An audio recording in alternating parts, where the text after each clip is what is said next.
Vaishnavebhyo Namo Namaha. Namo Mahavadanyaya Krishna Prema Pradayate Krishnaya Krishna Chaitanya Namne Gaudadvise Namaha. He Krishna Karuna Sindhu Dinabandhu Jagatpate Gopesha Gopika Kanta Radha Kanta Namostute Tapta Kanchana Gaurangi Radhe Vrindavaneshwari Vishabhanu Sute Devi Pranamami Hari Priye. Okay, so our topic is principal teachings of Srimad Bhagavad Gita, right? And today, I think we have two scheduled sessions, right? So I think today I'd like to talk about 2 points in particular. And one of those is the importance of surrender. Oh, this was your request. Sharanagati. The importance of Sharanagati. And 1 second, I'm just trying to find one verse here. So to go to, okay, so we all have our book. This is like a study group. This is a workshop, right? So go to the beginning of chapter 2. Oh yeah, that's the one I'm looking for, 34. The beginning of chapter 2. I'm trying to find another verse at the same time here. The constitution of the soul. So this is here we are, this is this other one. So this verse, Karpanya Dosho Pahata Swabhava, this verse, which is verse 7. So we can chant this together. Karpanya Dosho Pahata Swabhavaha Prichami Tam Dharma Samuda Chetaha Yakshayasya Nishitam Ruhi Tanme Shishashteham Shadi Mam Tvam Prapanam. So, Pandita, you want to read that translation? Yeah. Now I am bewildered. What is my real duty? Can you say loudly Yes. for the microphone too? Now I am bewildered. What is my real duty? Overwhelmed by apprehension for the fall of our dynasty, I am begging you to please tell me clearly which course of action is most beneficial for me. I am your surrendered disciple. Kindly instruct me. Well, you're reading from a different edition, Yeah, this huh? is The older one, yeah. right? Okay. Yeah, I'll read this one as well. And also, I think for the mic, it Yeah. probably wasn't so clear. Yeah. Now I am bewildered. What is my real duty? I am losing heart and distraught. So please tell me clearly what is the best course of action to take. I am your surrendered disciple. Please instruct me. So what is the context here, right? That Arjuna is faced with a duty which does not make sense to him, which is disturbing to him. And in the previous chapter, he has revealed his mind to Krishna and expressed his doubts, his bewilderment. And he, has put down his weapons. Thank you, Didi. He's put down his weapons and said, "Oh, Govinda, I cannot fight. I cannot do my duty." But then, at the beginning of this chapter, he's expressing, I'm completely bewildered. I don't know what is what.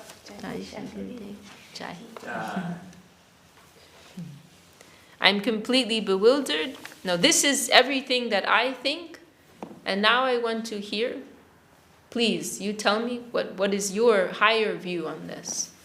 So this is very, very crucial verse of Bhagavad Gita. It really marks the beginning of Bhagavad Gita.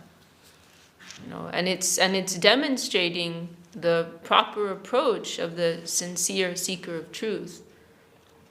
That we all, according to our limited and finite vision, we all have some particular view, right? Some particular perspective. You know, we all have our own assorted box of different limited ideas and prejudices, right? Which we've collected, you know, we've got our bag of different mundane, limited, finite conceptions, which we've been collecting over so many lifetimes, right? And normally we are all viewing different circumstances, different situations through the lens of those limited ideas, right? But then what is surrender? That my limited mind is telling me this, but I can recognize that this is limited. I can recognize that this is finite. And therefore there's, what's this expression? I'm trying to remember. Suspension of disbelief. In literature, you use that. Like I used to, when I was a teenager, I liked this genre, magical realism, right? And very like fantastical things happen, and you know, you're just meant to, you know, suspend your disbelief, right? And just like go with the story. You know, like, well, hang on, how could there be, you know, like a dragon? You know, there's no dragons in this world, you know, this, you know. Just forget all your doubt, just go with the story, right? So something like that. I mean, the thing is, it's not that our gurus are encouraging blind faith, right? No, there will be an explanation for why it is so. And we can follow that line of logic and come to that conclusion. But the problem is that we don't have direct experience of it. So there has to be an element of blind faith in that sense, right? It's like if our instinct is telling us to react to a situation in a particular way, but higher knowledge tells us this isn't the right way. You know, or even as a very simple example, when it comes to food, right? Your tongue, you know, does not discriminate between what's healthy and what's unhealthy, right? So your tongue may tell you, oh, I want to eat these, you know, deep fried pizza dough. I'm inventing something. No, I want something more rich. You know. Deep fried over. No, let's say deep fried cheese balls. I want something really decadent here. Giving him ideas now. What did you say? It's amazing. Deep fried cheese balls, come on. So your tongue is just like yes, right? However, your doctor has told you that you have high cholesterol. Your doctor has told you that you're clinically obese, right? So, or your doctor doesn't necessarily need to tell you that, but you can see for yourself, you know? This is not good for me, right? Or when I eat this, I feel in the moment it's like for a few moments on the tongue it's so good, but I know what's going to happen afterwards, right? So you have to.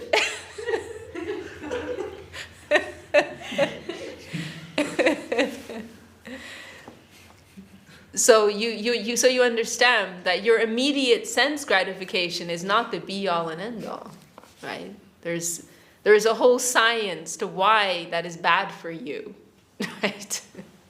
There's a whole science why deep fried foods, why sugary foods and so on, they're bad for you. But your senses don't know that. But your mind knows that and the science knows that, right?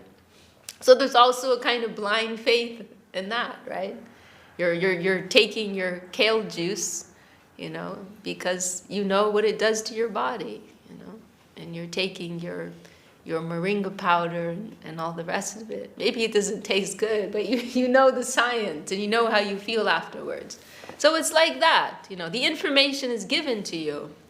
You know, this is how it works. But there is an element of blind faith because we're not experiencing that.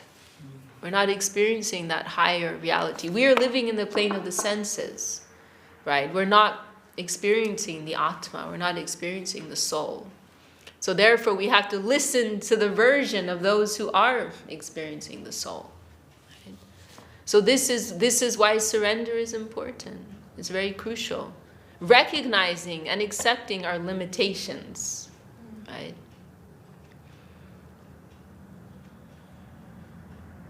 So this is the real starting. Like Arjuna has spent, many verses in the previous chapter expressing his doubts and telling Krishna why I shouldn't do this. But he's also recognizing I'm a limited being with limited vision. So then he's surrendering to Krishna's version. Oh, Krishna, you please tell me, what do you think I should do? What's your higher vision on this?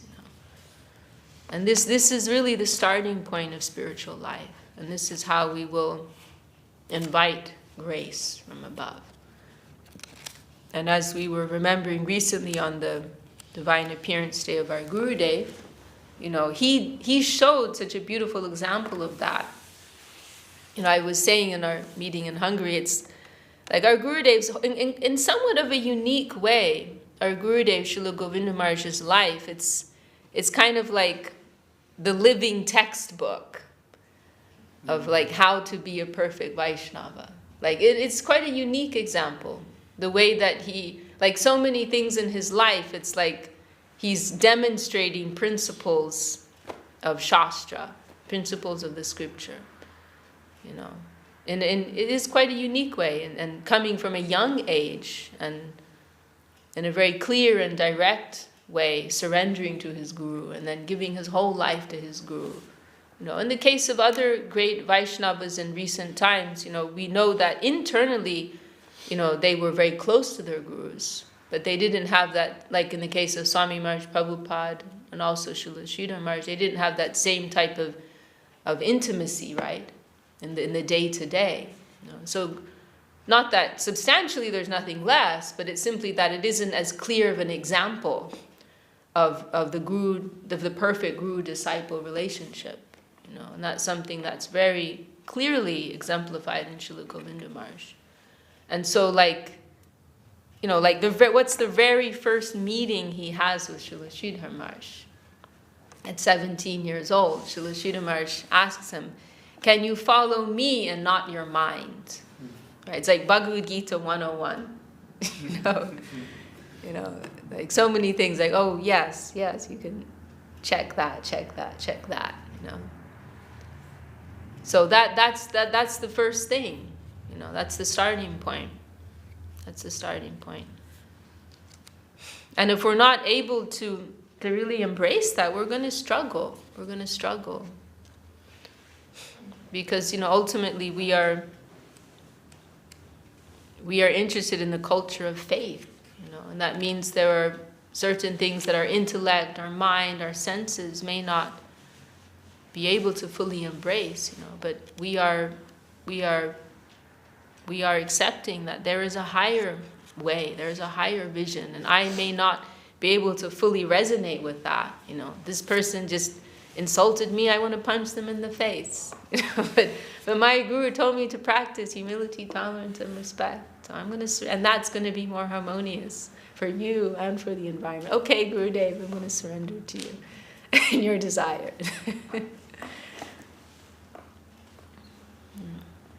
I'm going to, overcome my lower view and embrace your higher view, your higher calculation. Want to follow. So this line, Shishashteham Shadi Mam Tvam Prapanam, this last line of this verse is particularly quoted by our gurus. I am your surrendered disciple. This prapana is referring to surrender, right? And we have this wonderful book by our Padam Gurudev, Srila Bhakti Rakshak Sridhar Dev Goswami, as Prapana Jivanamrita. And this is another point, let's go, this is fun. Can go to chapter 10. Let's fast forward to chapter 10.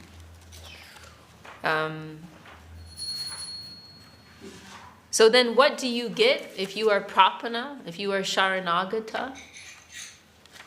if you are surrendered, then chapter 10, verse, let's see what verse I want here, verse 9. Chapter 10, verse 9. Vakchittamadgata prana bodhayanta parasparam katayanta shramam nityam tushyanti charamanti cha. Always thinking of me, those surrendered souls converse about me, enlightening one another with the nectar of their devotional realizations, ever content and ecstatic in their divine natures. So what is it that you experience as a result of surrender? This particular joy, right? Prapana Jivanamrita, right? What does this book mean? Prapana Jivanamrita, the nectar, Amrita, nectar, right? The nectar in the lives of who are prapana, who are surrendered. So what do we get from that? That there's a particular type of nectar you will experience if you are surrendered. That you will only experience if you are surrendered. There's one place where Srila Sridhar Maharshi, he's talking about the background of Prapana Jivanamrita and how he came to write it. And one of the things he mentions is that he refers to Jiva Goswami, because in Jiva Goswami's first Sandarbha, the Tattva Sandarbha, he says that anyone who doesn't have faith in Krishna should not read this book, and something like that, or they won't be able to understand it. But Srila Sridhar Maharaj refers to it as a kind of curse. Like if you don't have faith in Krishna Bhakti, you won't get anything from this book. You won't get anything out of this. There are some prerequisites required in order for you to be able to understand. So it is like that, and so when I was mentioning this the other day too in one of our meetings, that if we're not getting any taste out of Harikatha, if we're not experiencing joy from hearing about the topics of the Lord, then we have to question our practice, because we should be feeling some joy about that, Or the other way around, if our talks about Krishna consciousness don't give others joy,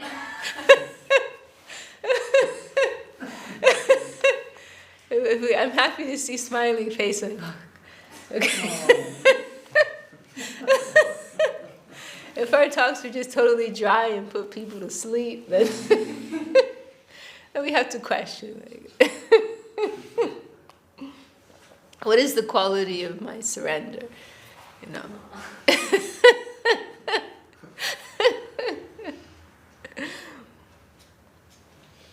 And this is also mentioned at the beginning of Srimad Bhagavatam, that Dharma swanustitapam sam vishwa kena katasya natpodiyarati yadiratim shama eva hi kevalam. That if all of your performance of Dharma, right, your duties, your pious activity, if all of that does not lead to an increased desire to hear about the glories of the Lord, to hear the topics of the Lord, then Shama Eva Hi Kevalam, they're certainly useless. There's no use to them. So all your practices, all your services, or whatever it may be, if the end result is not increased hunger, lolyam, right? Krishna bhakti rasa bhavitamati kriyatam jadikutopi labhyate tacha lolyam apimulyam ekalam janma koti sukriter na labhyate. You cannot get this Krishna bhakti rasa bhavitamati, this ecstatic attraction to Krishna, this ecstatic taste. This mati literally means like the consciousness that is steeped in this ecstatic devotion for Krishna. Janma koti sukriter. Now, you cannot get this through practicing pious activities or religious activities for thousands of lifetimes. But how can you get it? Tatra lolyam, through your lolyam, your hunger, your desire, your hankering for it. Api mulyam, ekalam, only, eka is one, is the only way. So then what does it say? Krishna Bhakti Dasa Bhavitamati. Kriyatam means buy it. If you find it anywhere, yadi, if you happen to find it anywhere, you should purchase it immediately.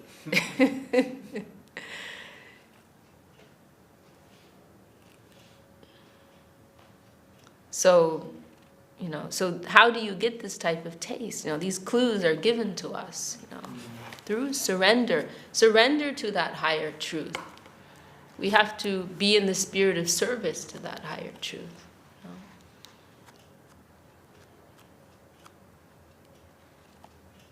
Like Goswami Maharaj was saying in one class I heard a long time ago, imagine the teacher telling you, clean this classroom, and then you'll understand the lesson. So you're taping the walls and doing these little tedious things, but that's all going to qualify you to be able to hear more, receive more. By offering that, because that plane is higher than ourselves, right? So we only will find a place there if we're approaching in a mood of submission and service and giving and sacrifice. Otherwise, it's not possible. We can only contact higher things if we are approaching in a mood of submission. It is just common sense, right? And if we want to be in a position of mastership, then we can only contact things that are lower than ourselves. So it's just logical, right? So we have to approach that higher plane. We want to move with the flow of that higher plane. We want to try to contribute something to that higher plane. We're not coming to colonize or and so on. It's self-establishment, colonization, and all these things. But we want to serve. And then grace will be given to us. Then sweetness will descend within our hearts. And actually there was one godbrother, going back to this verse here that we're looking at, chapter 10, there was a godbrother, Srila Sridhar Maharaj. He gave this very special talk once glorifying Srila Sridhar Maharaj, and Gurudev published it in one of the Gaudiya Darshans. He made this very wonderful point that, so Srila Sridhar Maharaj's birthplace is Hapanya, right? And Hapanya means sweet waters, is the name of Hapanya, the meaning, his birthplace. And this godbrother Srila Sridhar Maharaj, he made this very beautiful point. He said, actually, what makes Hapanya sweet is not the water, but it is the Harikatha of Srila Sridhar Maharaj. It's the talks of Srila Sridhar Maharaj, and that's what really makes this place so sweet.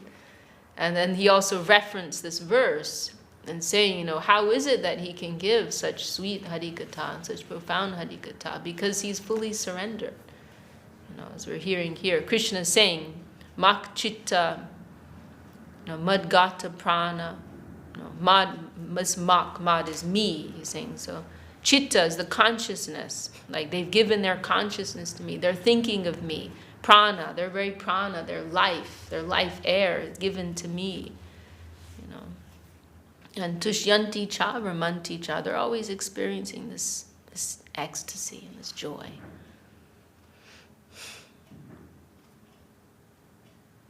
And then we can also go to verse, chapter 4.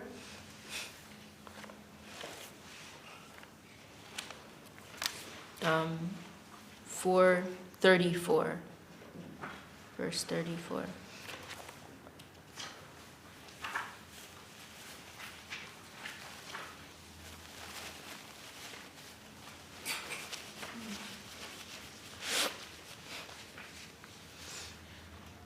So Tadvidi pranipatena pariprashnena sevaya uparekshanti te jnanam jnaninas-tattva-darshinaha. You will be able to attain knowledge by satisfying the Divine Master with submission relevant inquiry, and sincere service. The enlightened souls who are learned in scriptural knowledge and endowed with direct realization of the Supreme Absolute Truth will impart divine knowledge to you. So this is another very, you know this verse, this is another very famous verse of Bhagavad Gita.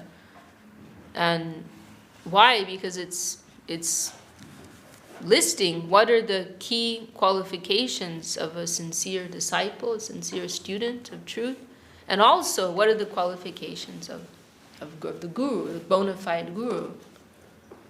And so I'm choosing this to continue this theme of surrender in Bhagavad Gita, the importance of surrender. So how this tad vidi is knowledge, right? So tad that. How will one be able to attain that knowledge? By pranipatena, is referring to surrender, the spirit of surrender, which we've just been discussing. I'm finished with calculating things according to my own lower understanding. I'm setting all of that aside, and now I want to hear from you. Pariprashnena means, the word prashna means question. And you'll hear that in just common Bengali nowadays also, prashna. And then this pari, it is a prefix, which is like an intensifier. You can probably explain better than me. It's pari. But it is a prefix which is like making it more special, for lack of a better way. Emphasizing. Thank you. Yeah. Do you want to say something else? No. I think that's... Yeah, it's giving some emphasis and like not just ordinary question, right? But like means like particular question. Relevant is the way that it's usually translated. Relevant, sincere. That type of, not just, means not just like your whimsical curiosity, right? Or to, your idle curiosity. But like coming from a genuine place, that type of question. And why, really? Because you want to be able to serve better. Whether in a practical way or for preaching purposes, or out of a real need to strengthen your faith, the question will be coming from that place, not just, I mean, maybe some people will be offended if I say this, but, why is Krishna blue? Type question. Why can't he be blue? There's so many moods to questions, isn't it? The questions can be very challenging, whereas like questions posed with affection and submission. Oh, questions coming from a challenge mood, you're saying. Right, yeah. Right. Yeah. I mean, if somebody asks why is Krishna blue out of a mood of genuine sincerity, then that's okay. But most of the time it just seems to be like an idle question people have because it's kind of funny or something. I don't know. But there is a science behind that, I believe. Anyway. So sincere, relevant inquiry. And then the third quality here, sevaya, service, right? This is the main point. This is the key. We want to serve that higher plane, not exploit that lower plane. We don't want to make that higher plane an object to us, right? We are the subjects. And in this world, we are master of all that we survey, right? And everything is objective to our subjective existence. We are in the center. Everything is referential to our existence, right? That's generally the mundane way of seeing things. Everything is an object of our sense experience. That's what I want to say. So this prasadam that I'm taking is not just for my tongue. This is why I try not to add salt. My sneaky thing is like, can you put more salt? That's like cheating, Because afterwards you cannot add, because it's perfect. It's prashad. In Ayurveda, it's actually like not very good to. Yeah, it's okay. No problem. Let's not go into that discussion. No, I mean to add salt. Oh, afterwards. You cooked. Oh, really? Cooked food, oh, okay. For health reasons also. Yeah. Okay. Yeah, because it's not assimilated properly. Yeah. So it's like. Your body can absorb it properly. Yeah, but I'll put more salt on it. Because like today, even I was shocked how unsalty it was. See, now I'm using my classes as a platform to state my prashad preferences. No, it's good. That was just meant to be an example. I promise. No, but it's true. It's true. Oh, So somebody coming. So, like the prasadam is not meant to be an object of our tongue experience, right? But we will think, actually, this prasadam is superior to myself, right? This has come from the Lord's plate. Actually, if we were really appreciating the prasadam, we wouldn't be able to eat, right? We'd just be in ecstasy. We'd be crying. We hear in Chaitanya Charitamrita that beautiful incident when Mahaprabhu, he brings, after Sarvabhauma Bhattacharya has been converted from the impersonal conception, Mayavad, then the next morning Mahaprabhu goes running to his home right after the morning arati. You remember that? It's so beautiful. And he knocks on Sarvabhauma's door, and Sarvabhauma's like just getting out of bed, like rubbing his eyes. He's all sleepy, and normally, right, according to the scriptural injunctions, before you take prasad, you should bathe or at least wash your mouth, wash your feet, wash your hands, and so on and so forth. But a higher principle, like Vaishnava principle, is you should immediately take prasadam if it comes to you. And there should be no consideration if you're clean or unclean, if the Mahaprasad is old or whatever, but it's like this devotional exchange. Oh, the Lord has sent this to me. I'm not going to inspect it or go and prepare myself, or just immediately you take it. So Mahaprabhu comes with this Mahaprasad, and Sarvabhauma opens the door, and his heart has been transformed, and he immediately accepts it. And then Mahaprabhu's overjoyed, and he says, "Today I have conquered the 3 worlds." Because Sarvabhauma has immediately taken this prasadam, with so much faith and love.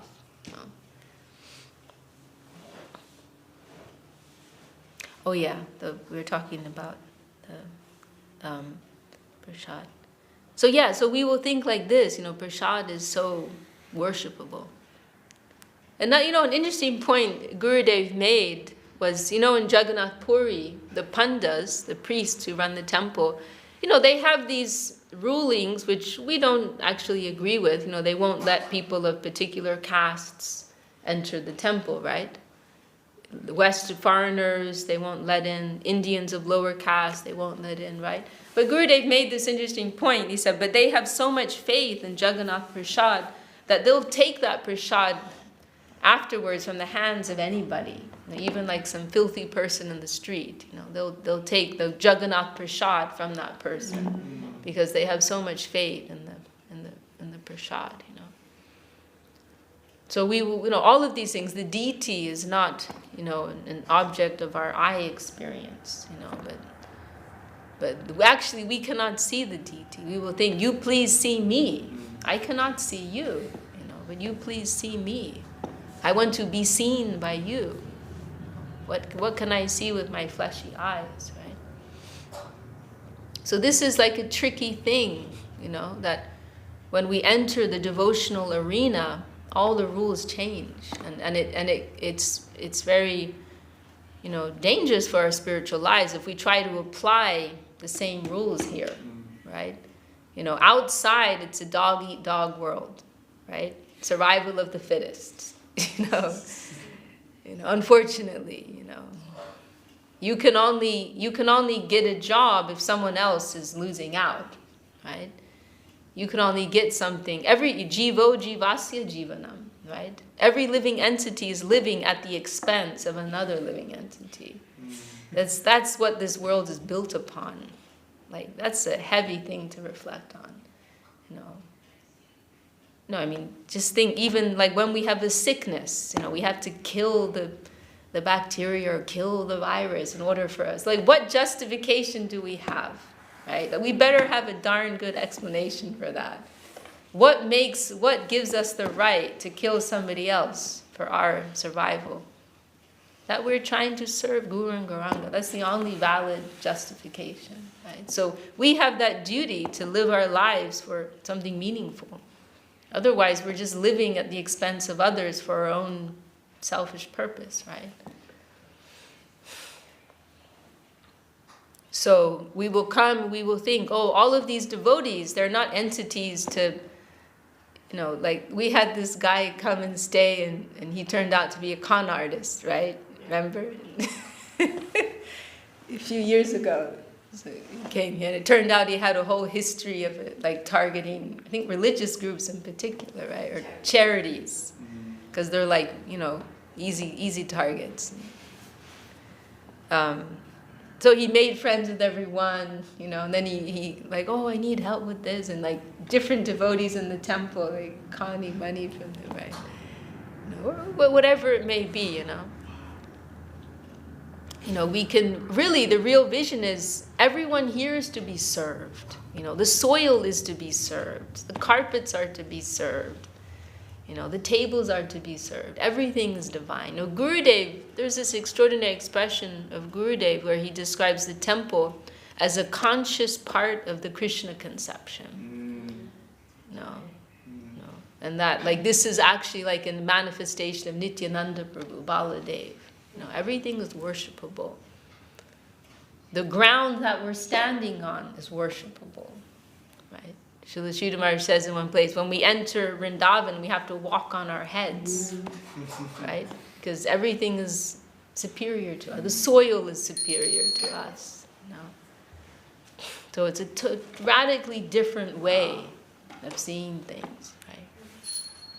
Srila Saraswati Thakur, he would refer, you know, we use it so casually now, but Prabhu is, previously, you would only use that for your guru or for God.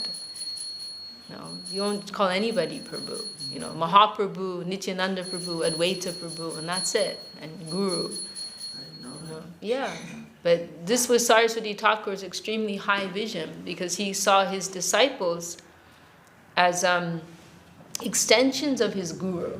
So he would refer to his disciples in the way he would refer to his guru. Like Prabhu means master, Lord.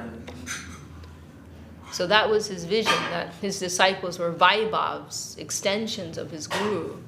Because I'm not able to do all the seva, all the service that has come to me. I'm not fit, I'm not capable. My guru has so mercifully come to help me through my disciples. And so, you know, he's referring to them as Prabhu. This is a totally radical thing. And other groups objected to that and criticized Saraswati Thakur for that. But that was his very high vision. So this is the devotional temperament. Everything is to be served, you know. And also Saraswati Thakur, when he had the mood of correcting someone, chastising someone, he described that as a very kind of, like a type of madness, like a very unnatural thing that would come through him. Like, it's like out of some necessity, you know, that correction is coming, but it wasn't his normal temperament. You know, you use this word pralap, like this is my pralap. Like, I don't know if madness is maybe too strong of a word, but an abnormal position, you know, when he would come. It was like that for Guru Abhiman, this ego of being a guru, the identity of a guru is flowing through him. Then he's correcting someone. But he's like saying, that's not my normal condition. You know, my normal condition, I'm seeing all my disciples are my gurus, actually.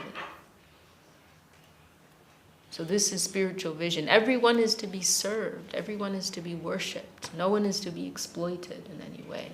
Everyone is a worshipable object of service. And that, our Gurudev also, he's actually serving all of us, right?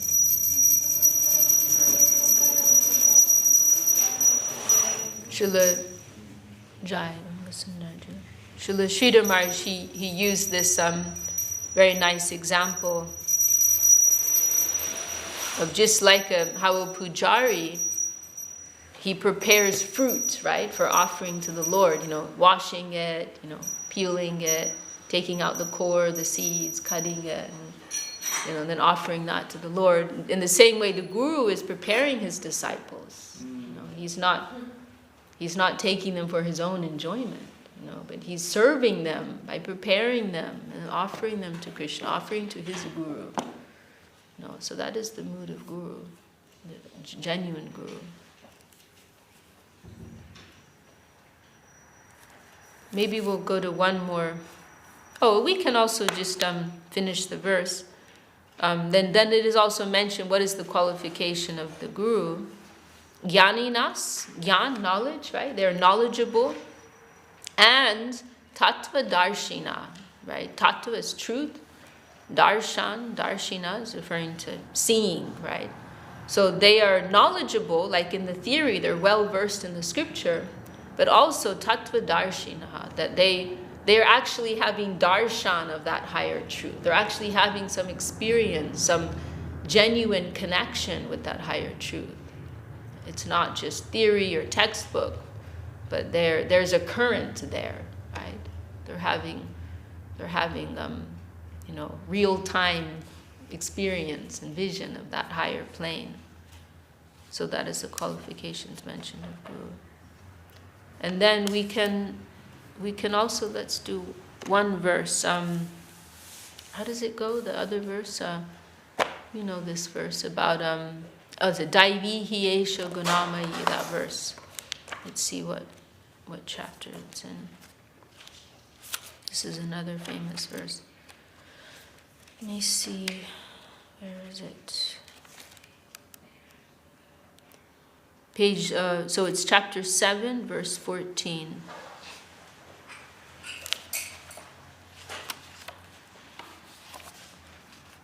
Oh, there's also some very nice verses in chapter 9, or is it 12? So we can chant this together, verse 14 of chapter 7. Daivi hiesha gunamayi mama maya duratjaya mameva ye prapadyante maya metam taranti te. My alluring, trimodal, illusory potency. Do you know the word alluring? No. Do you know? Alluring,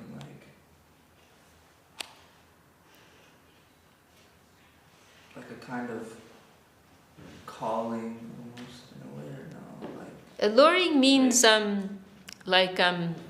Tempting.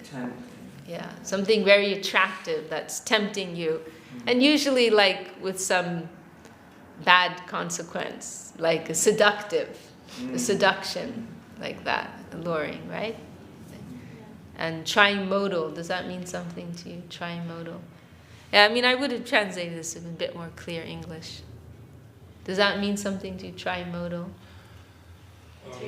Like grand. No. What do you think? No, I just wanted to say, it's like the books are translated with very difficult English. Like, when I read them, it's like half the verse I don't understand because the words there are words that usually no one uses. Uh-huh. And I'm sitting there with the translator to understand what's written there. Well, it's good to develop your vocabulary. But still, that's what I want. It's good. But no, I probably would have used a different word. Trimodal. So tri is three, is referring to three, and modal, it's referring to the modes of nature. So what are the modes of nature? Pandita tells. I wrote this down You remember? 2 days ago. Do you remember this one? You definitely know, right? Three modes I of don't nature. remember. Really? Yeah. Hey, you're Kali Divine He Son. knows. You definitely No, just know. like, I don't know. If you give me one, maybe I'll tell Okay, you. Sattva. Oh, then Oh, come on, you should know this. Goodness, Hmm? goodness. Badness. There's badness. That's, I like that. Passion. That's fine. Goodness, passion. Ignorance. Ignorance, yeah, that's what I wanted to say. Okay.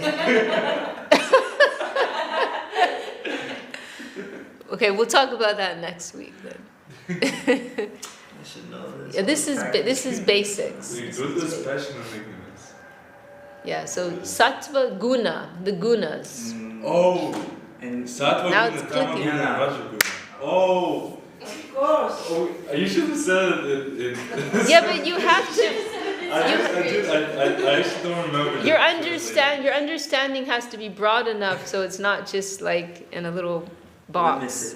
I Yeah. was seeing goodness, potence, ignorance, what is this? No. The three modes The of three gunas, yeah. three modes of material nature. Gunas. Gunas means like qualities, modes. It also means rope, like they're like ropes that bind you. So sattva, sattva guna, the mode of the energy. Also, you can say the energy of goodness.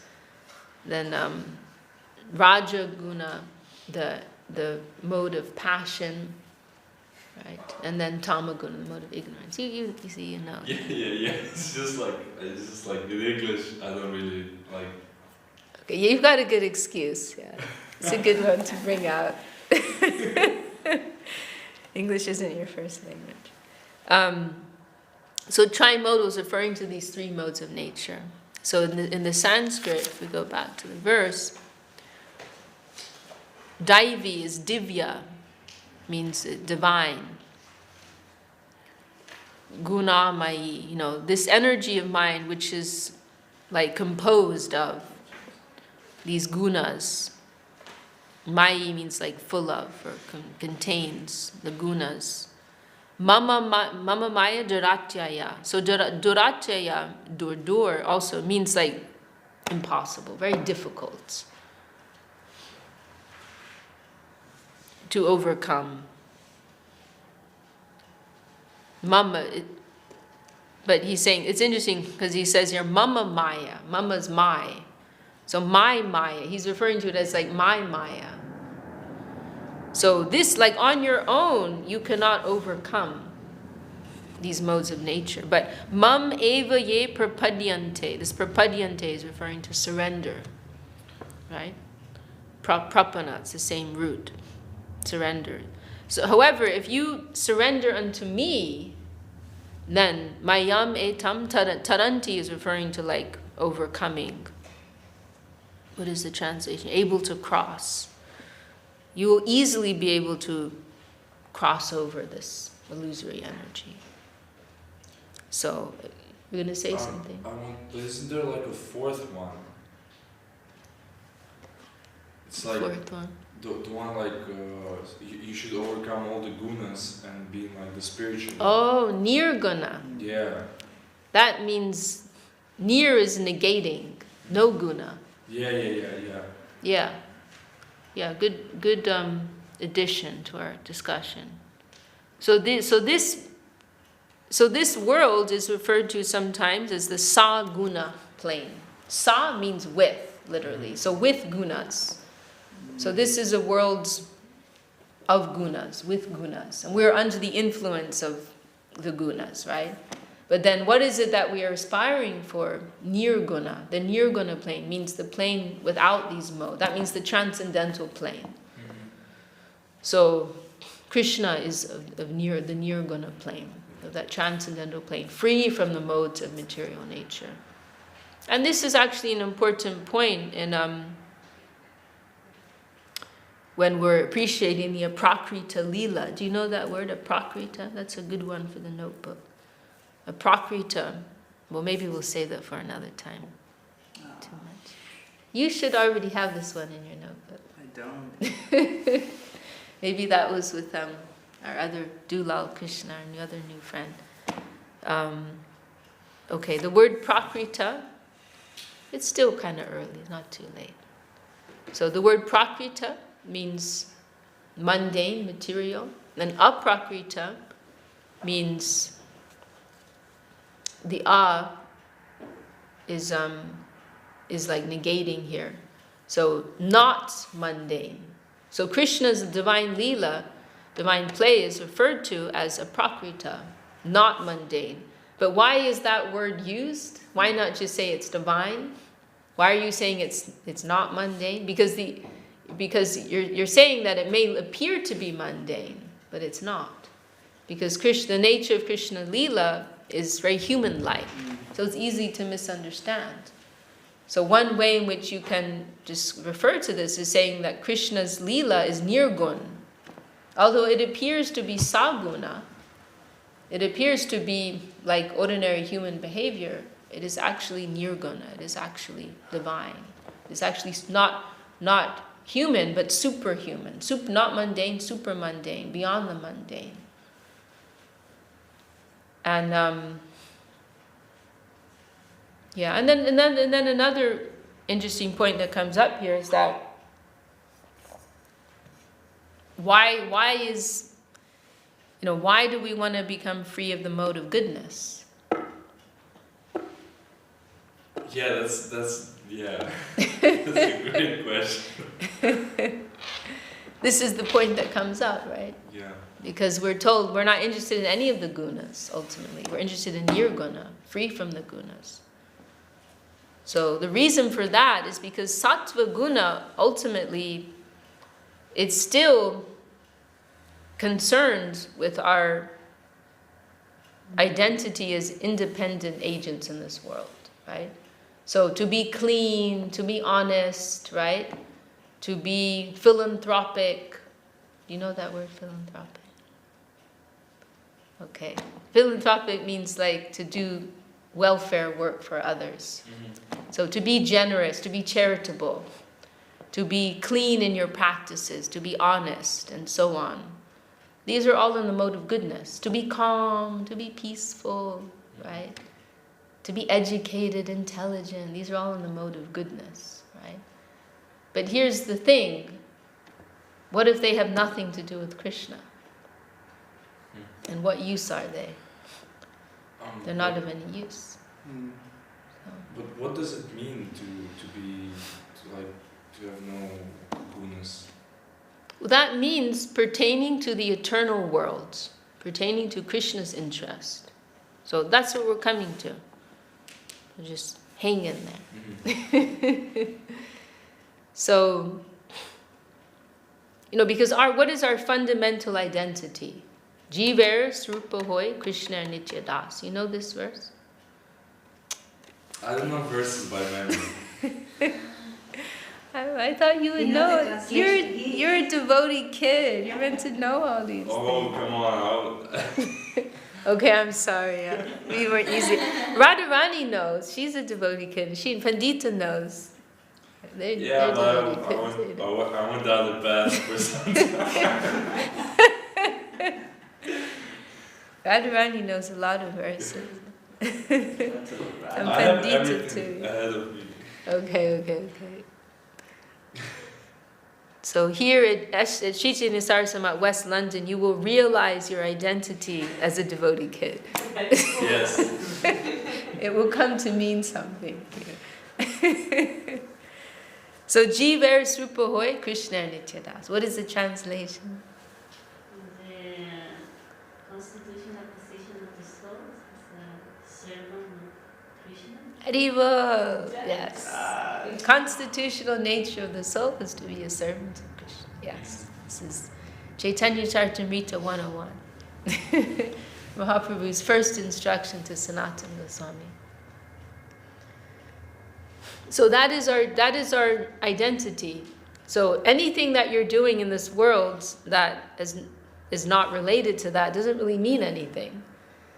It's like, like in a dream. Let's say in a dream, you do so many wonderful things, but it's all in a dream. It doesn't have anything to do with reality. So in the same way, we can do so many good things in this world, but they have nothing to do with the real reality, the fundamental reality. So it's disconnected from the fundamental nature of things. So it doesn't have so much meaning. So then you can say, well, why is it that we are encouraged to live a life in the mode of goodness? Why do we have to take a shower every day and all these things? And why do we have to be clean when we worship the deity and so on, right? Because the mode of goodness is supporting spiritual culture. The mode of goodness is kind of like a helpful platform which can support our devotion. It gives some gives some clearness. Like there's one analogy given in Bhagavad Gita, incidentally,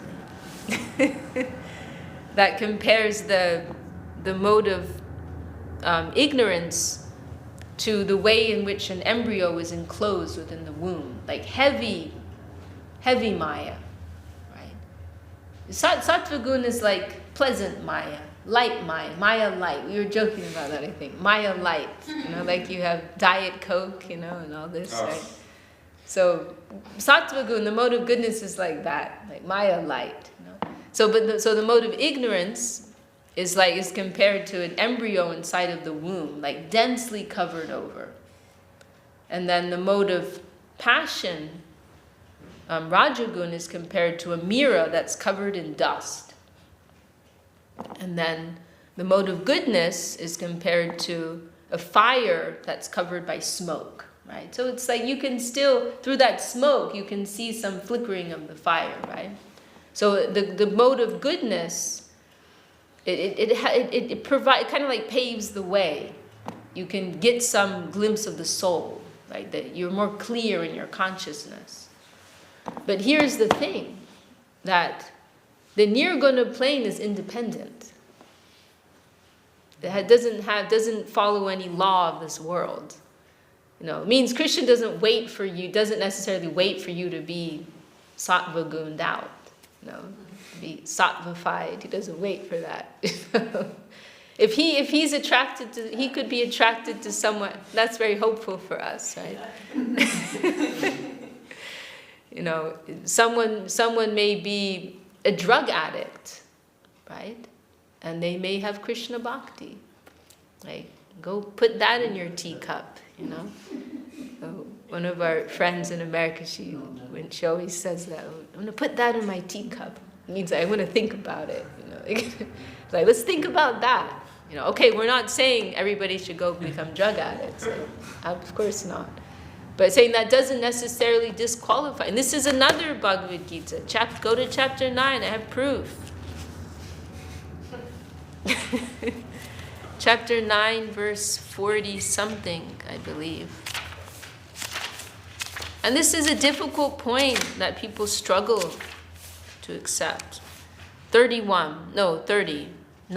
Chapter 9, verse 30. Api chet suracharo bhajate mama nanya bhak sadar eva samantavya samyag vyavasito hisa.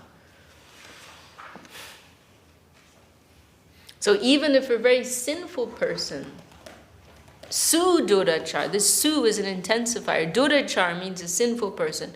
Su means very, very wicked person, serves me, with exclusive devotion. They should be considered to be a sadhu. They should be considered saintly. Why? Because samyag vyavasito, their resolve is perfect. Their intention is perfect. They're struggling with their mundane nature, but they've taken that exclusive, they've exclusively surrendered unto me. They're giving their heart to me. And now they're just moving in some transition phase, So this is the thing. The nirguna plane transcends everything. That divine plane, that current of bhakti, doesn't wait for sattva gun, necessarily. It can appear whenever and wherever it likes, according to Krishna's will. If he is attracted to something in their heart. And one interesting point our Gurudev made, someone may be very auspicious and pure, but they have some arrogance about that. right? What is the first qualifier for devotion? Humility, right? So somebody who's a bum, who can't follow the practices, they more likely than not will have a lot of humility about that, shame around that, and that will automatically qualify them for grace, So it's not necessarily, a straightforward route, right? And our Gurudev, he liked to tell this story in Mahabharata about this hunter who he came across some stone in the forest. You've probably heard this story. He came across a stone in the forest, and he had a butcher shop, and he thought, oh, this stone is perfect to use as a weight on my scales. Right? Maybe they're so young they don't even know those types. They only know electric. No. Yeah. Okay, I was half kidding there. I was this new generation. I think they had a history class. Yeah, I learned about that in my history class. Well, in Russia, they're still using it. They still use it. Yeah, they probably use it in some places. Russia's like way back somewhere. Electric scales, what is this? Okay. So using them as weights on their scales, right? And then one day, there was one Brahmin who came by, and it caught his eye, the stone, and he took a look, and he said, do you know what this is? This is a Shalagram Shila. This is a deity of Lord Vishnu. This is one type of stone. We have Govardhan Shila, and then there's another stone that is Lord Vishnu, Shalagram Shila. And you can recognize by particular markings on them. And so that Brahmin was completely horrified. What is this? You're using it for weighing meat? Like, this is, talk about being offensive, right? It doesn't get worse than this, Wow. And so he took that like very angrily and self-righteously, and he went back to his home, and he's worshipping that according to all the proper procedures and chanting all the mantras and doing all the offerings, and then he had a dream, and the Lord came to him and said, why did you take me away? I was having such a good time, and on that swing going up and down. Please take me back. So like there was something in the heart of that man that attracted him. But this proud Brahmin who's doing everything perfectly, he didn't want to be there. So this is nirguna. Nirguna means, the independent transcendental plane. I'll give you another story which will help to understand this better. Our Gurudev and Srila Sridhar Maharaj, they both tell this story. This Brahmin called Utanka. Maybe he's mentioned in Mahabharata. And after the battle of Kurukshetra,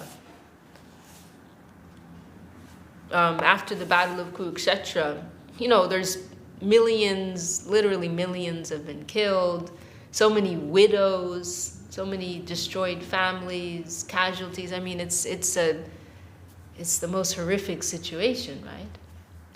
And so this Brahmin, he came to Krishna and he said, I'm going to curse you.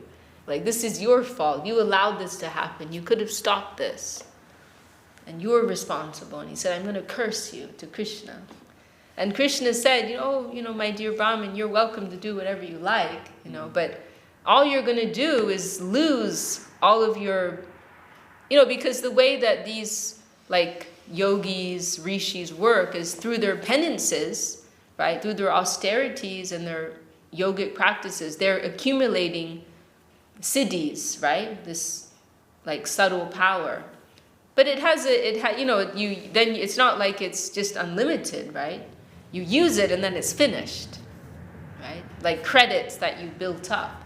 So Krishna said, you can use that to curse me, but you're just going to lose it all, and you won't be able to touch me either. And he said, because I'm living in the nirguna plane, so all of your saguna energy cannot touch me. I'm in a categorically different plane of existence. So you cannot touch me. Oh, now I'm reminded of another story, a very funny story Gurudev told.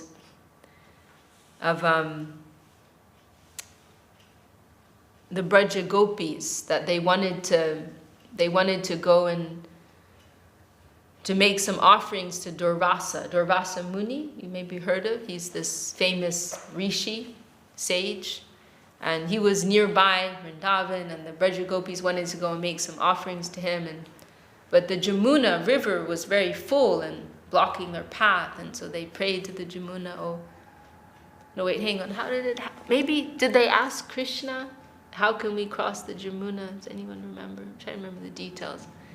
But they were trying to work out how to cross, and then they were given this advice. You can cross by telling the Jamuna that Krishna is a brahmachari. Look at your eyes. And the gopis, they had the same expression. Like, what? Krishna's a brahmachari? How is that possible? We're not so sure, but they okay. So they told the river Jamuna, Krishna's a brahmachari, and Jamuna parted her waves. And then they get to the other side and they make these offerings to Durvasa Muni, and they say to him, oh, how should we cross over again? And he said, well, how did you come? And they told him. And he said, okay, then you tell and they've made all these like rich food offerings to him. And then he says, okay, you tell the Jamuna that today Durvasa is fasting. They're like, what? We've just seen you like eat all these preparations. They say, okay, well, they are Sharanagata, right? So then they go and they tell the Jamuna, oh, Durvasa is fasting today, upabas, he's doing upabas, and sure enough, the Jamuna parts, So Gurudev was illustrating this idea that although like one who's situated on the Nirguna platform, although they may be engaging with things of this world, they're not engaging at the same time. They're transcendental. They may be eating and sleeping and so on, having family life, but they're not identifying with those things. They're not approaching these things in a spirit of enjoyment, exploitation. But everything is connected with the higher flow, the higher interest. So it is of a different category. It's not subject to the laws of the Saguna plane. It's existing on a transcendental, superior platform.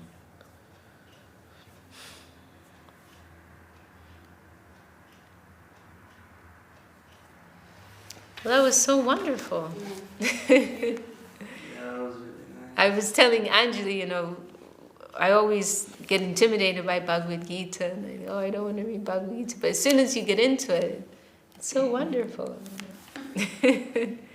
I just like to read one verse. Let me think. Is it chapter 12 or chapter 9? And then we can stop. Because this is here it is.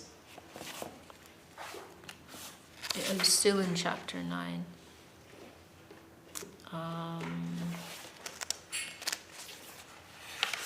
How does it begin? Ananya, here it is. 22, verse 22 of chapter 9. Ananyas chintayanto mam yejana paryupasate tesham nityabhiyuktanam yogakshemam vahamyaham. I bear the responsibility of acquiring and protecting the necessities of my fully dependent devotees who are always absorbed in thought of me and who worship me in every way. To those who surrender to me, I take care of them. I got their back. 20 verse 29. Samoham sarvabhuteshu name dvesho stina priyaha ye bhajanti tumam bhaktya vayiteshu chapyaham. I am equal to all, so no one is my enemy or my friend. Yet for those who serve me with love, as they are bound by affection for me, I am similarly bound by the tie of affection for them. I forgot the main verse about surrender. Pandita, you tell us. What's the main verse? Everybody knows this verse. Okay, Saraswati, please say. I didn't remember it all. Okay, say what you remember. Say it slowly and loudly so they can hear. Sarva dharma pariteya mamekam saranam raya aham sarva Aham tvam aham tvam sarva you papebhyo jai. Masucha, don't worry. Okay, let's go. So this is 1866. If you only know one verse of Bhagavad Gita, this is the one to know. This is the one. You can only be considered a Hare Krishna if you know this verse. No, I'm joking. Of course, everybody knows. You know this verse, right, Vishnu Priya? This one? Mm-hmm. You know of it. Yeah. Yeah. So we can chant this together. Saradamam prityaja mamekam sharanam raja aham tvam sarva papebhyo moksha yeshami ma shuchaha. Give up all kinds of surrender. Sorry. Give up. This is my subconscious talking. Like, I'm tired of surrender. Give up all kinds of religion and surrender. It's been a long day. Give up all kinds of religion. But that also sounds funny, right? The people who don't know what we're talking about. What do you mean, give up religion? Yeah, all kinds of surrender for the materials. Give up all kind of attachment for the material stuff.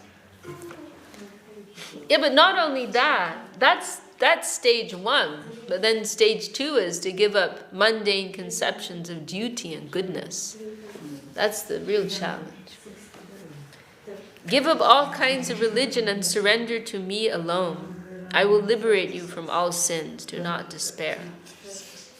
So you approach me directly, forgetting everything else, and I will take care of you. Don't worry.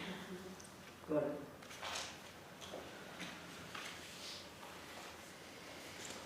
And that's a whole other discussion, this verse. Okay, we'll end there. To be continued. Just one question. Mhm. About surrender. Devashish Prabhu, he was talking about like this sadhu who would like go out and like gather donations in form of food for himself and his wife. And one day he would go out, he didn't collect anything. So he was like, "Oh Krishna, you didn't give me anything today," because like he was like fully surrendered. Krishna is like, "Oh Krishna, you didn't give me anything today." And he's like, "Well, I guess I have to arrange something myself." And so he went home to his wife and said, "Krishna didn't give us anything today, so I'll try arranging something myself." And she's like, "No, don't go. Maybe he will definitely arrange something for us. Don't go." He's like, "No, I'll go." He left, and when he came back, like the house was full of food. And he asked his wife, like, "Oh, what happened?" And she's like, "Oh, 2 boys came, and they said that they were your disciples, and they were collecting on your behalf." And so from that description, he straight away understood that it was Krishna and Balaram, I think, and that it was like they were showing that never doubt us, because we'll always help you if you surrender. And so then there's like this, I don't know, like I don't know how you call it in English. Let's call it a story or a fable, whatever. There's like this guy, he's in the ocean and he's drowning, and he's like praying, "God, please help me. God, please help me." And then a ship passes by, and they're like, "Come on, get up on the ship. We'll help you. You're drowning. You're gonna die." He's like, "No, God will help me." And so basically 4 or 5 more ships like this pass. He drowns and he dies. And he goes to heaven and he's like, "God, I've been asking you for help. Why you didn't help me?" And he's like, "But who do you think sent you all those ships?" And so in how do I understand what real surrender is? Because you can surrender in so many different ways, as I think. So, what is real surrender? How do you truly surrender? Well, this is a very big discussion. Mm-hmm. So I think let's do it in the morning. And also, you're missing a key part of that story that you told. It was actually referring to it's connected with one of the verses of Bhagavad Gita. That incident with that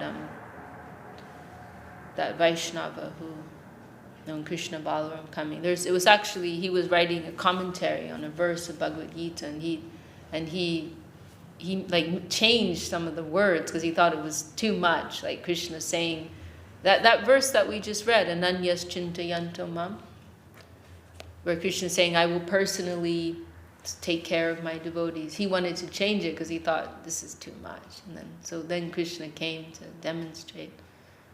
But anyway, you've brought up a lot of things there, so let's save it. Now it's getting a little late, so it's a nice topic, very nice topic, because it is also true that surrender will be expressed differently according to our level, and we shouldn't imitate a higher level than what we are at. So that is another factor. So yeah, interesting topic. Well, to be continued. Jai Shri Bhakti Sundar Govinda Dev Goswami Maharaj Ki Jai. Is Saraswati Devi want to sing? Okay, Pandita. Please. Always very happy to have Pandita's kirtan.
Bhakti Yoga Institute, she did in Saraswati West London ki jai. Wonderful Gita discussion ki jai. Oh, the Vaishnava Vrinda ki jai. Jai Gaura Premanande.